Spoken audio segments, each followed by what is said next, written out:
Olá, caros ouvintes da Rádio Luz Radiônica. Muito boa noite a todos vocês, de onde vocês me ouvem, em cada lugar deste planeta. Agradeço pela sua audiência e por sua companhia. Eu agradeço. Aqui é Vera Lapaal, a sua terapeuta do Ho'oponopono. Eu quero convidar vocês a se inscreverem lá na minha plataforma do YouTube, no canal do YouTube, onde você vai encontrar vários tipos de vídeos para poder te auxiliar nesta caminhada, na busca da evolução e do crescimento espiritual.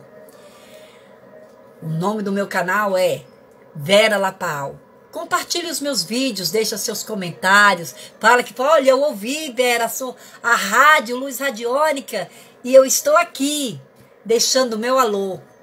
E aqui eu vou também estar falando um alô para você, aonde você estiver.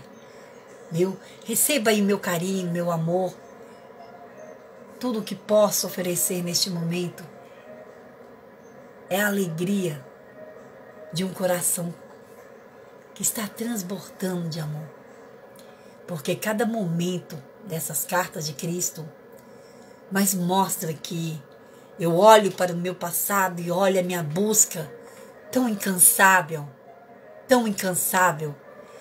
onde todos diziam que eu era maluca, que eu era louca, que eu não dizia coisa com coisa, que eu precisava ser internada numa clínica psiquiátrica. Mas eu vejo que os loucos herdarão o reino dos céus. E isto é fato. As coisas de Deus são loucuras para este mundo. Por que é a loucura para este mundo?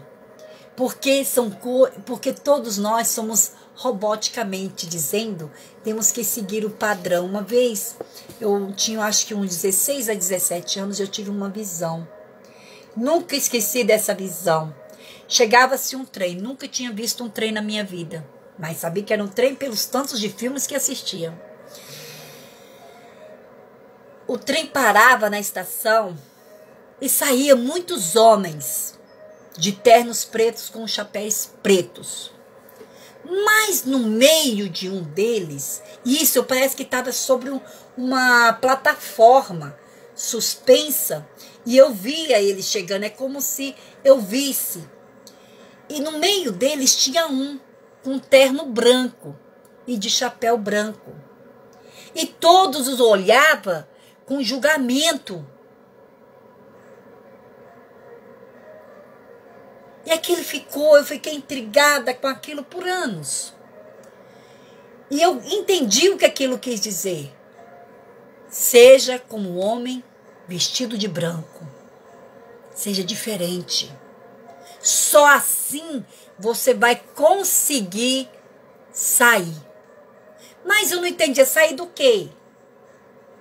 Acho que se você está roboticamente ali, sendo controlado pelo controle remoto. Depois que minhas buscas, foi tanta busca que eu fui fazendo, eu comecei a reparar, lembrar de que o que queria dizer a respeito. Siga sempre a sua centelha divina, o Pai Poder Criativo. Não olhe para a direita nem para a esquerda. Na Bíblia fala muito, não deixe que sua mão direita saiba o que a esquerda está fazendo.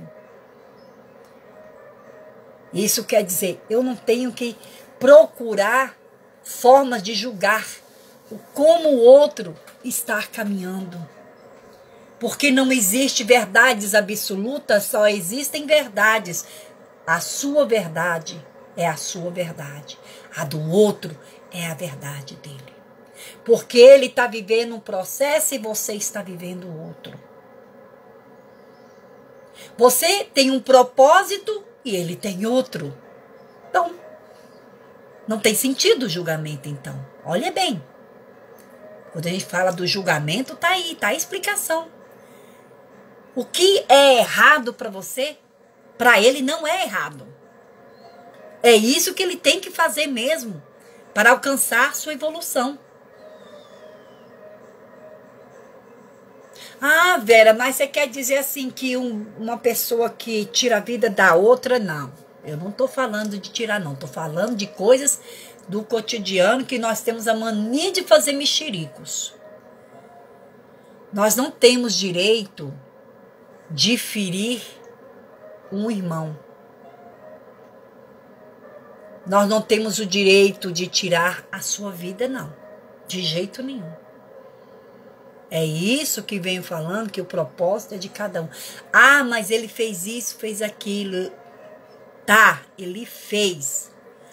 Tudo que nós plantarmos, vamos colher.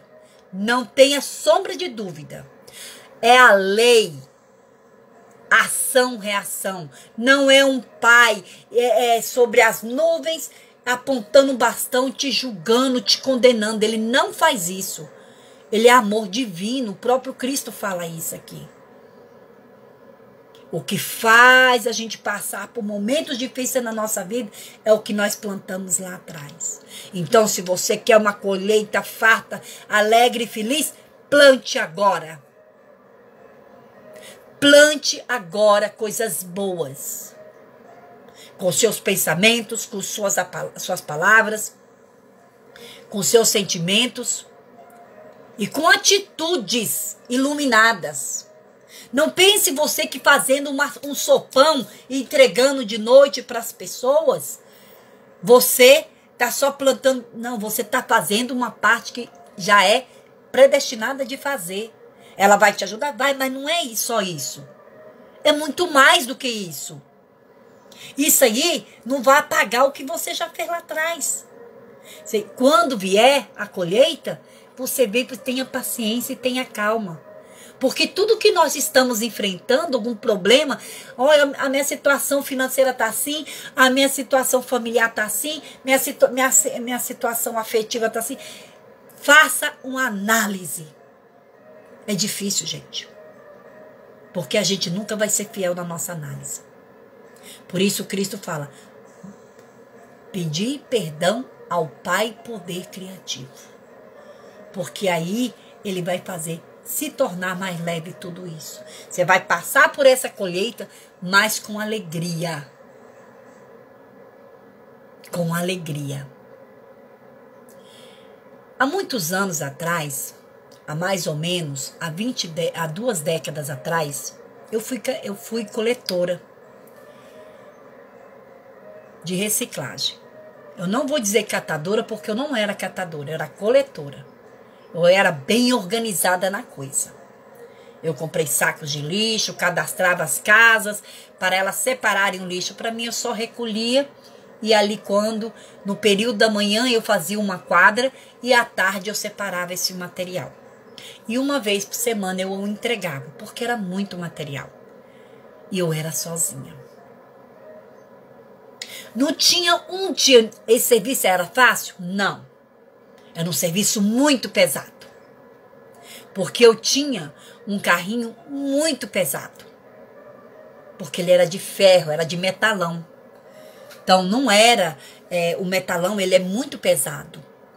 E as rodas não ajudavam muito, eram rodas de bicicletas e era só 2. Então, o peso ainda, então eu tinha que controlar bem, tinha que ter uns bons braços. Em mim, todos os dias eu levantava 4:30 da manhã, o pessoal colocava o lixo já nas portas, então eu colocava e eu enchia.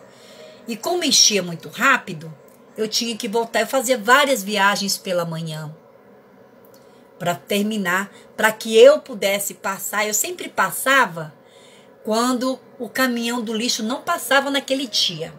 Era assim. Era dessa forma, porque assim ficava mais... E os próprios moradores já deixavam do lado de fora e sabendo que era para mim. Não tinha um dia que eu não tinha um sorriso nos meus lábios. Eu não tinha uma palavra de bênção para alguém. Eram momentos muito difíceis. Eu tinha muitos filhos para criar. E sozinha. Às vezes eu só tinha 1 litro de leite. Eu dividia aquele litro de leite com alguém que só tinha um filho. E eu tinha mais, mas eu não olhava para isso. Eu pensava na fome do filho dela, porque eu tenho certeza que eu jamais deixaria meu filho passar fome. Para isso que eu trabalhava da forma que eu tinha que trabalhar. Eu morava num lugar muito perigoso, então eu tinha muito receio de deixar os meus filhos e trabalhar, pegar ônibus. E como é que ficariam os meus filhos? Então, por amor aos meus filhos, eu escolhi viver dessa forma. Foi uma escolha. Não que eu não tinha outros recursos, eu tinha.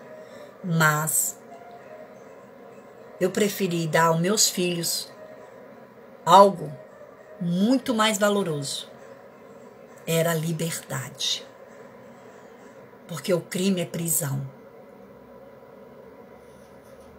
E eu consegui. São todas pessoas de bens. Isso é bom. Tudo criados. O que eu quero dizer para vocês que tudo isso foi porque eu acreditava que era só uma fase.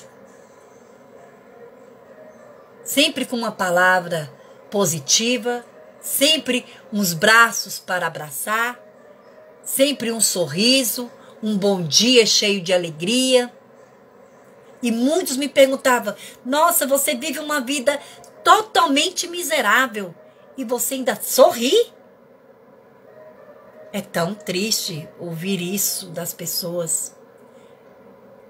Falei assim, é o que eu tenho. É o que eu tenho. Eu não tenho tristeza. Eu não sinto tristeza. Pois Cristo vive dentro de mim. Era assim que eu respondia. E assim seguia. Nunca me senti ofendida. Nada disso. A gente nunca sente. Porque você está vibrando, está numa elevação. Apesar que eu não entendia nada disso. Só fui entender anos depois. Eu tinha pensamento positivo. Que meus filhos iam ser pessoas de bem. E que nós ia vencer. E que nós ia ter uma vida legal. E nós temos. Eu acreditei nisso. Eu acreditei que os meus filhos iam se dar muito bem na vida. E se deram. E estão dando.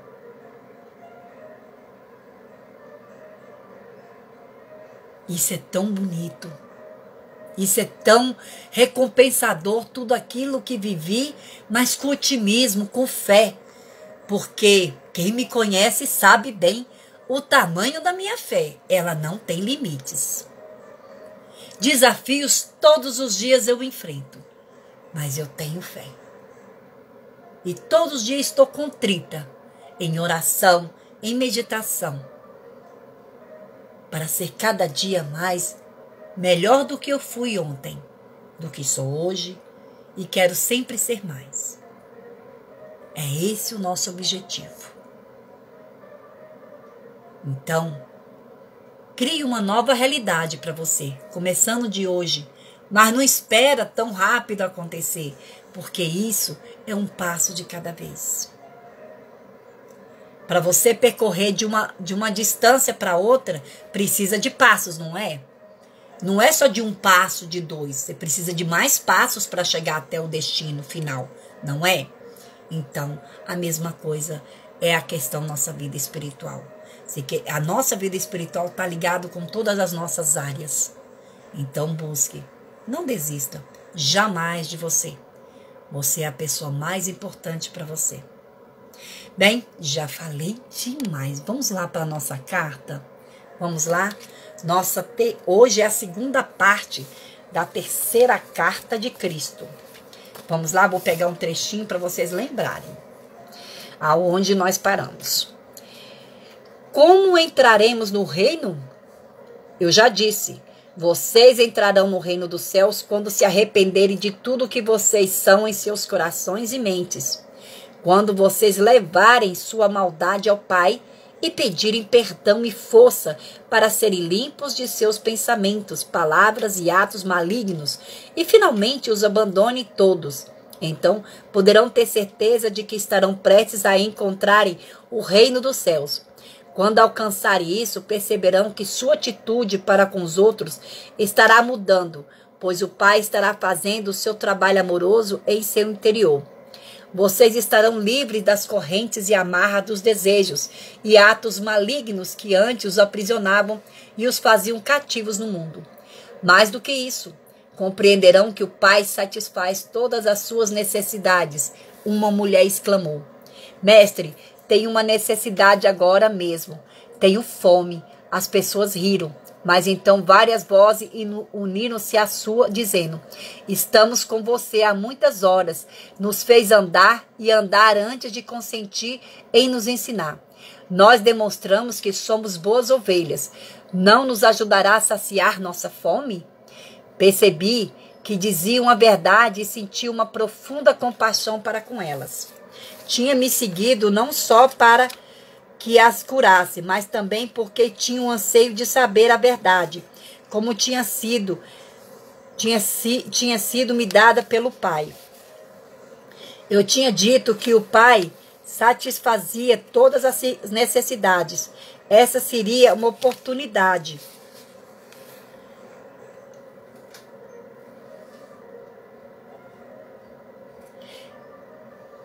Essa seria uma oportunidade para mostrar o poder da fé e o poder que é Deus. Mostraria a elas que nada é impossível quando verdadeiramente se acredita como eu acreditava e percebia. Chamei meus discípulos e pedi que procurasse alguém entre os presentes que tivesse alimento. Encontraram uma criança com pão e peixe e os trouxeram até mim. Afastei-me um pouco da multidão e tranquilamente contemplei o pão e os peixes, sabendo que não eram nada mais do que a mente poderosa de Deus. A substância de toda a matéria, tornada visível, sabia que a mente poderosa de Deus era ilimitada e poderosamente ativa dentro de minha consciência. Sabia que a natureza do Pai era a satisfação das necessidades. Enquanto abençoava o alimento, sentia o poder fluir totalmente pela minha mente, corpo e mãos, e sabia que a fome daquelas pessoas seria saciada. Não sabia de que maneira, simplesmente sabia que seria.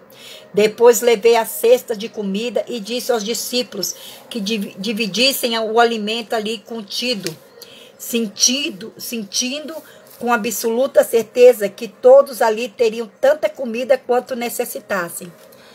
Ao cortar o alimento em pedaços e distribuí-lo, o mesmo se multiplicava.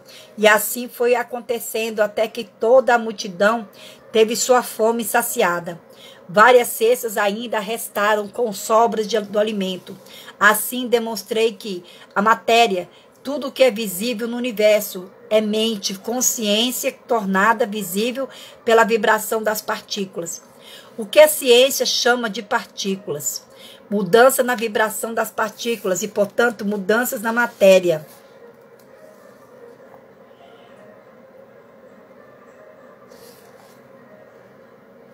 Acontece como consequências das imagens, movimento poderosas dirigidas, focadas pela energia da mente consciente. Quando com uma consciência amorosa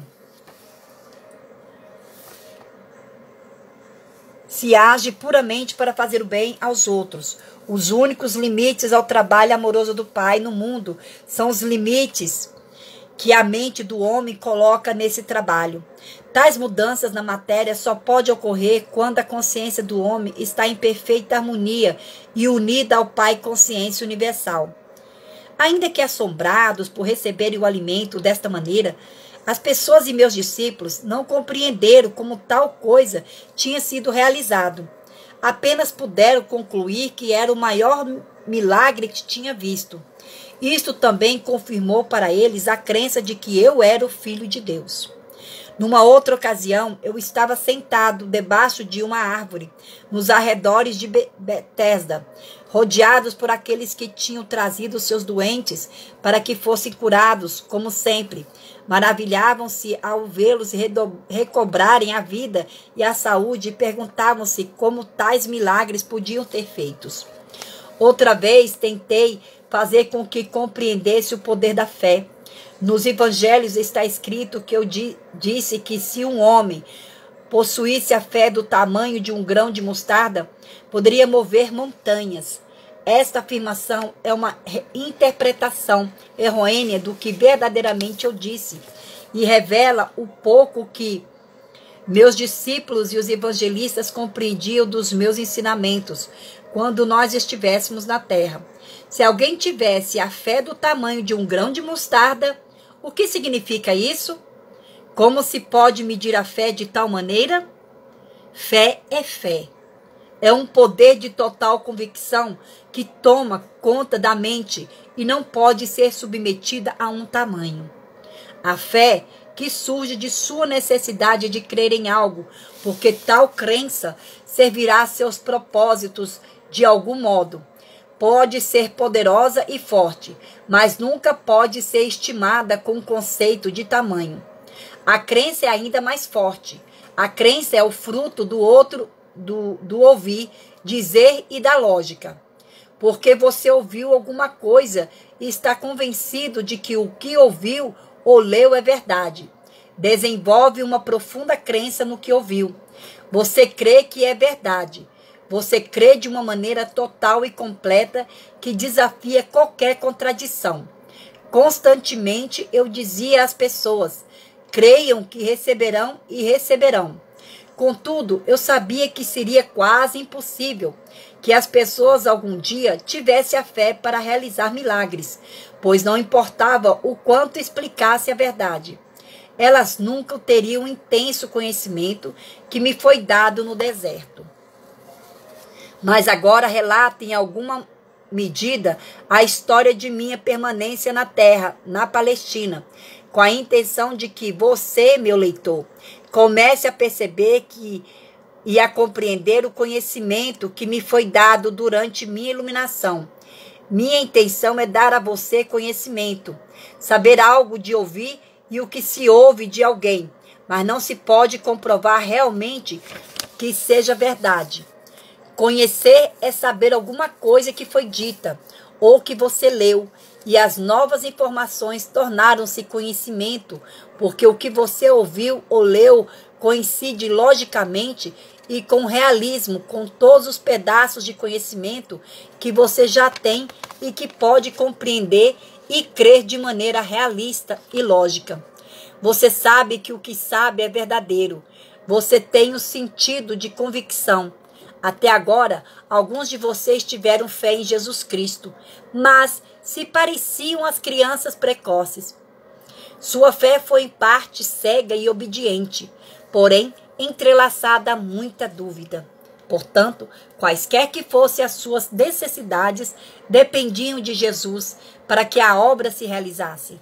Mas, na realidade, muito do que vocês creem ter recebido diretamente de Jesus foi sua própria fé em Jesus, que se tornou visível na forma das coisas pedidas. Ainda que esta fé ingênua seja muito importante para seu bem-estar, aqueles de vocês que são capazes de avançar no caminho espiritual rumo à perfeição devem agora alcançar um nível mais profundo de verdadeiro conhecimento sobre a relação entre a mente e a matéria. Sem este alicerce, as pessoas continuarão se emaranhado em mitos religiosos e ficarão aprisionadas na miséria da condição humana.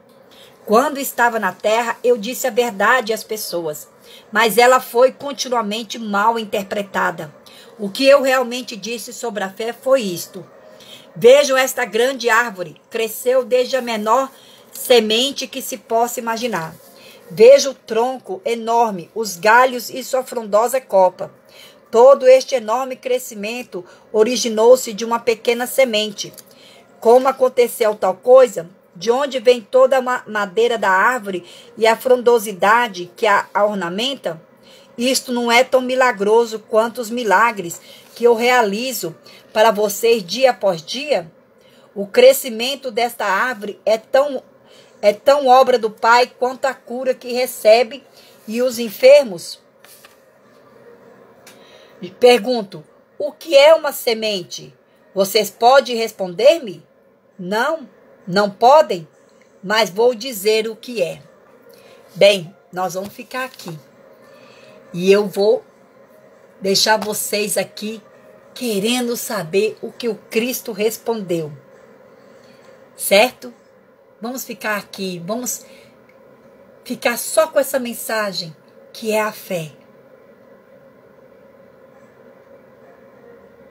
E eu agradeço pela sua companhia, caro ouvinte da Rádio Luz Radiônica. Eu abençoo a sua noite, eu abençoo a sua vida, eu abençoo a sua profissão, abençoo os seus projetos, os seus sonhos. Eu abençoo a sua evolução. Pois a paz começa comigo, a paz começa contigo e juntos somos mais. Aloha!